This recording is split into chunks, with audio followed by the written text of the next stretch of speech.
في الفيديوهات اللي فاتت اتكلمت عن حرق الموتى في مدينة فاراناسي، وبعدها رحت لقصر التاج محل اتفرجنا على التحفة المعمارية اللي مبنية كلها من الرخام الأبيض. أما النهاردة المغامرة مختلفة تماما. النهاردة أنا في واحد من أغرب الأماكن في الهند كلها، مكان الناس فيه بتعبد الفئران. تخيل تدخل معبد وتلاقي حوالي 20,000 فار عايشين جوه، والناس كلها بتعبدهم.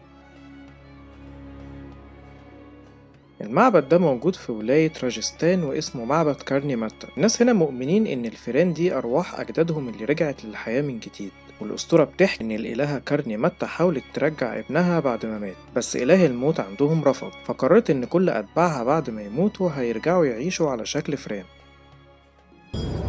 بس يا جماعة المنظر، عايز أقول لكم الريحة بشعة، ريحة قذرة جدا جدا يعني.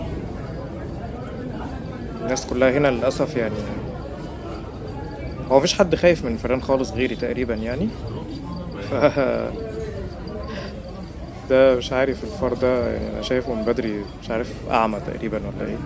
فهي الناس كلها هنا بتقول لك دول قرايبنا، يعني انا بسالهم يا جماعه انتوا بتعبدوهم وكده، قال لك دول قرايبنا دول عيلتنا.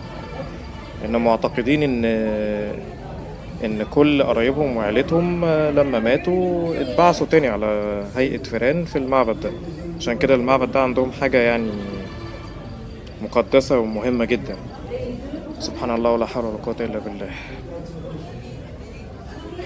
عشان كده كل ما تيجي هنا هتلاقي الناس بتأكلهم وبتحترمهم جدا، ولو شافوا فار أبيض بيقولوا ده حظ حلو، لأنهم شايفين إن ده تجسيد للإله نفسه. تخيل إن عدد الفيران هنا حوالي أكتر من 20,000 فار، ورغم كده بيقولوا إن مفيش أمراض ولا عدوى بينهم وبين الناس.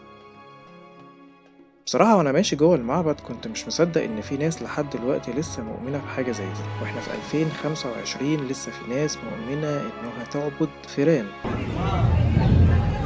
والله العظيم يا جماعة لسه ناس كانت موجودة هنا بتتفرج على المنظر اللي انتوا شايفينه ده، وواحد مد ايده بيشرب مع الفئران في اللبن. يعني هو الراجل ده مش عايز اجيب وشه، قاعد بيحط لهم اكل وبعدين شوية وجه شرب معاهم من اللبن ده. اسأله عادي يعني خد بالك يعني ان ده لا يكون ملوث، قال لي لا ده حاجة مباركة يعني. تخيل بص المنظر اللبن عامل ازاي. والله هو شكله ملوث من غير حاجة يعني، ولكن مد ايده وشرب عادي جدا. بيقول لي ده احنا بنتبارك يعني بالموضوع ده. هو قاعد بقى مستني ان هو بيرمي لهم اكل، يمكن ان الفار الابيض يطلع اللي هما بيتباركوا بيه، لان ده بيقولوا عليه ان هو ده الاله. لو الفار الابيض طلع من جوه هنا ده بالنسبه له الاله يعني. تعالى الله عما يصفون، استغفر الله العظيم.